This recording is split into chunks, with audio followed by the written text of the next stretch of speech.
I Yeah, think this let's do it. story did not get the headline attention from financial media that it deserved. But starting last week, we started to hear Xi Jinping call internationally for adoption of China's RMB, also goes by the name of the Yuan, to attain global reserve currency status. Now, what do we mean by this? We'll get into that in a second, but some things that are associated. If you do want to have your currency of your sovereign nation be used as the reserve currency in international trade, investment and foreign exchange markets, there are certain things that you're going to have to be asked to provide to that system in exchange for that ultimate privilege. Um, so what that would mean would be like it would have implications for the PBOC, just how the monetary structure kind of evolves in China. But in my mind, Cameron, if we go to slide 3, when you look at the chart and you see the different, these would be the fiat currencies held and reserved, and kind of capacity of international reserves. These would be central bank holdings compiled by the IMF. See, the U.S. dollar still commands, the majority market share of fiat central bank reserved. Uh, Far behind that, maybe a third to a fourth would be euros.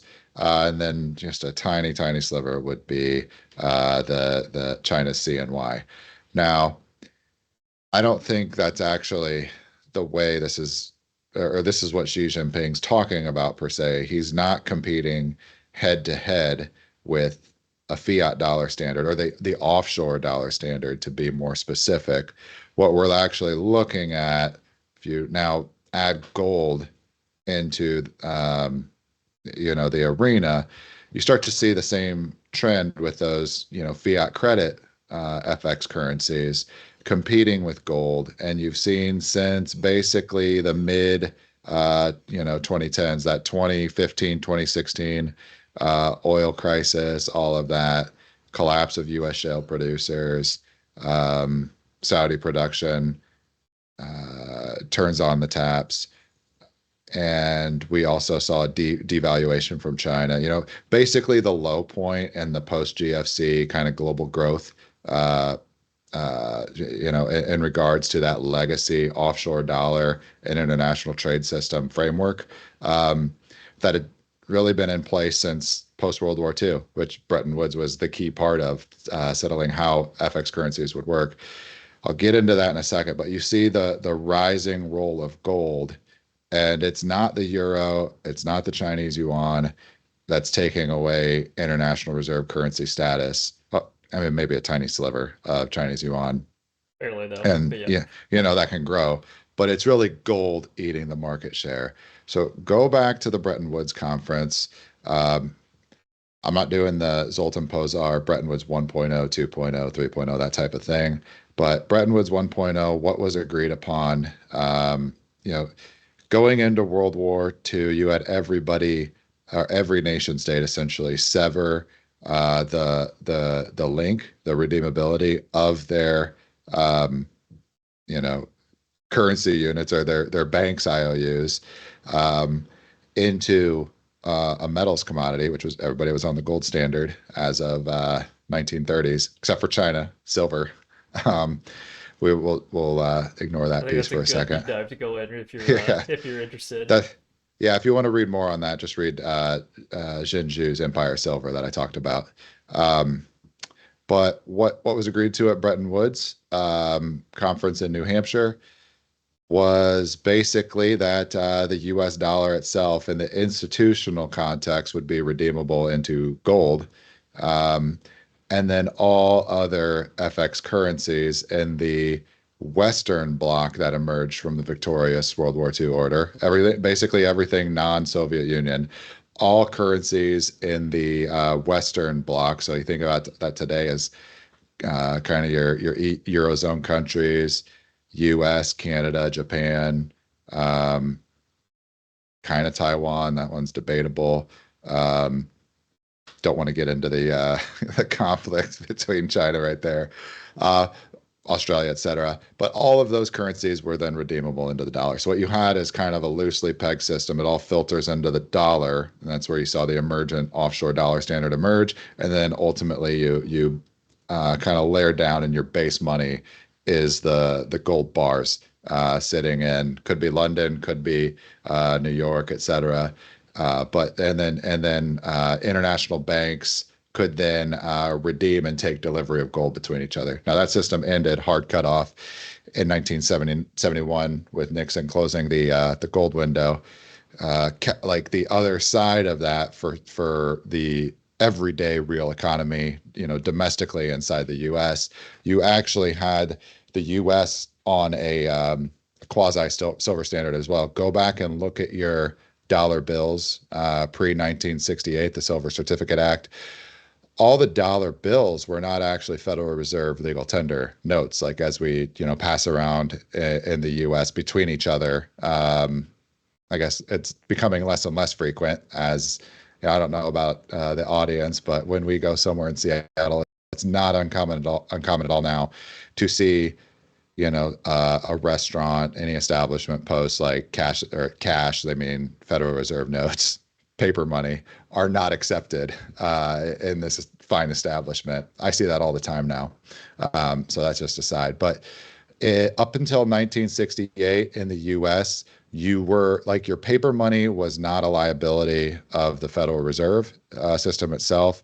It was actually a redeemable note into silver at the US Treasury window. Now, you, me, mom and pop, we wouldn't go up to the Treasury and redeem for, Knock on the door. the defined weight of silver. But if you're a bank, you can collect those and you could go redeem them for silver. And that's where you actually saw, figures like Henry Jarecki as early as the 1960s. Once they realized with the 1968 Silver Certificate Act that the U.S. was going to break the precious metals linkage of the U.S. dollar unit, both domestically and then close the window for onshore to offshore redemptions in gold.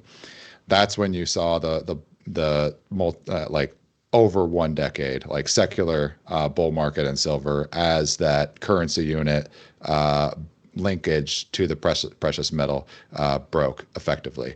And then you just see that you see it in this chart right here, the expansion of the dollar and reserve currencies or in international reserves. Dollar expands, it really peaks in 2008 with the GFC. And this kind of just echoes what we've been talking about every week on Mindprint Ash. We're working towards the new. So this week, from Xi Jinping in the headlines after, the visits from Mark Carney, Keir Starmer, Gavin Newsom, everybody in the old school globalist coalition is what we'll call them. Think about, when you hear globalist, like they want to replicate the same basic framework, try to copy and paste it onto, new players and have that system continue to work just in a different configuration. I believe that's what you're seeing here with this headline from Xi Jinping, and then another one we'll get to in a second. But in my envisioning, what we're seeing here with gold emergence really echoes. Think about it, Bretton Woods, where the UK suckered, in my opinion, the American delegations to go against their interest and become the hard link at the center of the Bretton Woods system. China is now being asked to fulfill that same role as well. So in this globalist architecture, just swap out the US dollar, swap out the Federal Reserve, and the infrastructure that FDR laid in place by, an update to the Fed in the mid-1930s, instead of just 12 independent regional branches that would, cross-settle with each other, representing the sub-economies within the United States. You just had one centralized man in the middle, Fed in Washington, D.C., to rule them all, and then operated with the most powerful regional Fed, which was the FRBNY, Federal Reserve Bank of New York, to run this international gold settlement window. So what you're seeing right now, this international reserve adoption of the Chinese RMB, really, in my mind, echoes it's a copy paste of the general system that was laid in the post World War II order. But now you're looking for mainland China to fulfill the role on behalf of Right. the system, which wanted to pursue international trade, globalization, et cetera. Now China is going to fill a different role, which, in my opinion, is probably not compatible with the Chinese economy as it's been structured since kind of the Deng Xiaoping reforms in the 1980s, so post Mao. So this is going to be interesting to play out. I'll get into what this means for Chinese imports and internal domestic consumption in a second. But start here. Gold stock in tons. Everybody's been following this chart as we've been in the secular gold market. What's happening? Well, you're seeing this ramp up in terms of gold inventories available for warrant on the Shanghai Futures Exchange. What this represents to run this system and do this copy paste. You're going to need a significant and sizable and a sufficient just volume of gold inventories to manage the renminbi that would serve as an international reserve, right? So this is all starting to click in place. I didn't necessarily see China going this way, but I think in the last 2 to 3 weeks, it's become more and more clear with those visits from Newsom, Carney, Starmer, et cetera. Now, in terms of who has the upper hand, that one I do not know. Mainland China may be doing this because it doesn't have a choice otherwise, just given the layout of its own economic backdrop. So this may The be, economy is not doing well in China right now, right? it may not be. I'm not exactly, sure on that read, but if you wanted to keep operating as China, just status quo, the economy and the kind of the growth engine, which is largely just driven by manufacturing exports, dump your surplus on the rest of the world, suppress the value of the Chinese yuan and international foreign exchange, so force technology transfers, IP theft, all of the above that you hear. Those who would take the other side and claim victimization on this trend. Those old ways probably aren't compatible with, I think, this new vision of what Xi Jinping is expressing. All right. So next step, Sunday night. This was February 8th. I recall picking up this article that drop that China or mainland China's financial system regulators had begun to urge banks to lower their exposure to U.S. Treasuries from a standpoint of panic. What would you call it? The blackpilling, de-dollarization trend. Right. This kind of leans into those fears, but I viewed this from a different lens, right? It's very clear that the U.S. is not on board with everything we just talked about, like a new Bretton Woods, just replace U.S. with China. That's not the direction U.S. wants to go, obviously, or it's not going to take part in terms of leading the way on the system. Let's just say that. If if you think about this from an FX standpoint, what you would do for your banking system if you were going to allow the Chinese yuan to appreciate in global foreign exchange markets, this behavior saying, hey, reduce your exposure to U.S. Treasuries, but you would also, if you're going to revalue the Chinese yuan upward versus other FX, you would treat this the same way, whether it's the euro, Japanese yen, et cetera. But U.S. Treasuries are the predominant international reserve holding.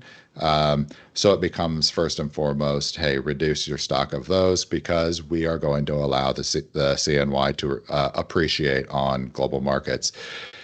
That is, consistent with this kind of underlying story that we're framing. If you do want to have a gold-backed international reserve currency where instead of gold vaults at Fort Knox or Federal Reserve Bank of New York.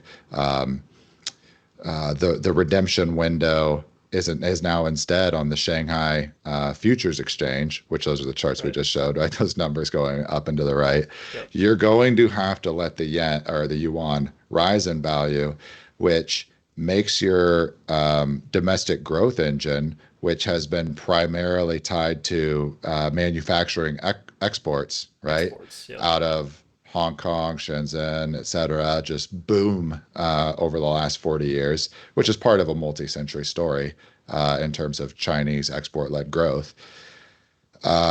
You're going to have to allow your currency to appreciate, which is on net going to make your manufactured goods non-competitive in the international trade market, which they don't care. If you're in the business of loading up ships and taking goods from A to B, you're purely profit driven maximizers, and at the end of the day, what's going to matter is can you derive profits by picking up goods in Hong Kong, shipping them to Port of Los Angeles, vice versa. If the dollar is now weakening just across the board, including Chinese yuan, the direction of travel for those goods in international markets now shifts, and you've turned what was a 40-year headwind, or sorry, tailwind, let's say for China as the manufacturing center of the world. You flip that on its head, and the trends now reverse. So this doesn't change overnight. You're not just going to suddenly see these supply chains, all of that break at once, and global shipments, et cetera. Supply chains take a long time to build. International trade relationships take a long time to build. But over the course of multi-decades, I think what you're even in the last week is really an establishment of where this system is heading for the long run. Now, so we talked about allowing the Chinese yuan to appreciate. That's exactly what we've seen since basically Liberation Day. You see the peak right here, up around 7.3, 7.35 CNY to the dollar, really in line, tapping a level that it's hit a few times in terms of weakening since 2022 and the rising rates environment. But you've seen since Liberation Day, Chinese yuan has been appreciating versus the dollar. Directionally, that's where it seems like in the big picture, multiple years, decades, et cetera. If China wants to become the international reserve currency, which now you've heard from Xi Jinping himself, that's the direction of travel, in my opinion, to keep watching. All right. Now, another headline. This is where this week has just been like, all right, imagine this is Back. yeah, imagine this is like a matchmaking, I don't know, I'm just thinking of like a debutante ball in the 1700s or something ridiculous. And everybody's there trying to find a pair. US, who are we going to do business there? Russia's there, UK's there, China's there, et cetera. Everybody's just trying to find their dance partners. And this is just really weird. Over the last 3 years, what have we heard? Like ever since the Russia-Ukraine conflict has really entered its new phase, taken on the kinetic, profile. You saw things like Vladimir Putin and Xi coming out at conferences, handshaking, hugging, et cetera, saying this is the partnership without limits. You even saw, we'll get into the story, I guess we'll show it after this, but I'll just go forward one, Cameron. Russia gears up for yuan bonds in sight of tighter relations. November 30th, 2025, right? So Russia was, as recently as like 8-9 weeks ago, going to start, issuing bonds on this CNY standard. And then you'd see to like the matching transaction there on the good side would be Russian gold exports into China, just kind of echoing that theme of the gold, backed Shanghai Futures inventoried Chinese yuan, right? Russia was gearing up for to fund itself in its war effort on Chinese yuan denominated debt, right? This week, however, this is last night, February 12th, or early this morning. We see this headline floated that, source from the Kremlin itself, there's a memo circulating written this year saying a return to the dollar system and a pitch made for, the Trump administration. So we didn't talk at all about what this new dollar system is, but, leaving that aside for a second, Russia is now saying, hey, or at least in this signaling, if you're a flirtatious attendee of this debutante ball I talked about, you're saying, hey, my dance partner was CCP, but I'm also going to come over here and flirt with the United States and this new dollar monetary order that is emerging. So this whole gold-backed yuan we talked about, the Chinese international reserve currency, et cetera. You've also got a new dollar system emerging as well. We'll get into it a little bit with our next story, but yeah, this just signals right now everything is still in motion, right? Everybody is still working out and finding their dance partners. I do think in the last 4 to 6 weeks, the relationship between the UK has, in terms of international trade, has been, I'll just call it like a codependence, right? Mainland China has relied on the UK for its own export-driven growth and economic stability. UK has relied on China for financing its own long-term British empire. Ever since, slightly after the days of Colonel Drake. But it's been a love-hate relationship, I think, is a good way to characterize it. It can range from good, when times are good, to just downright awful in terms of, maybe everybody has that friend who's in that terrible relationship that they just won't get out of. Look at the Opium Wars. You had some borderline inhumane, no, not even borderline, like forcing opium addiction upon the Chinese masses because of a silver shortage on the UK banking systems part. Basically, if you go back, you look at the supply lines, international trade, everything. China didn't want anything the UK had to produce. They wanted its silver. They wanted the New World silver. That had really been discovered and expropriated for the European powers out of the Americas. That led to a rise in I guess silver inflation in terms of the monetary stock, and it turned out, well, the UK and Europe's insatiable appetite for Chinese porcelain, silks, manufactured goods of the 1600s, let's say 1800s. All they wanted from the New World was silver. And once that new stock of, I'm just shortening the story here into the TLDR version. As always, there's going to be more complexities in this. But as soon as that New World silver supply ran out, China or the UK realized they had a problem, and they needed to fill it with a new product to introduce into the Chinese market. That product was opium. Very similar rhyme and such to what you see in the U.S. today, in my opinion, with the fentanyl problem that is hitting the U.S. So obviously, China didn't like it. It was kind of, as we said, in that relationship of codependence.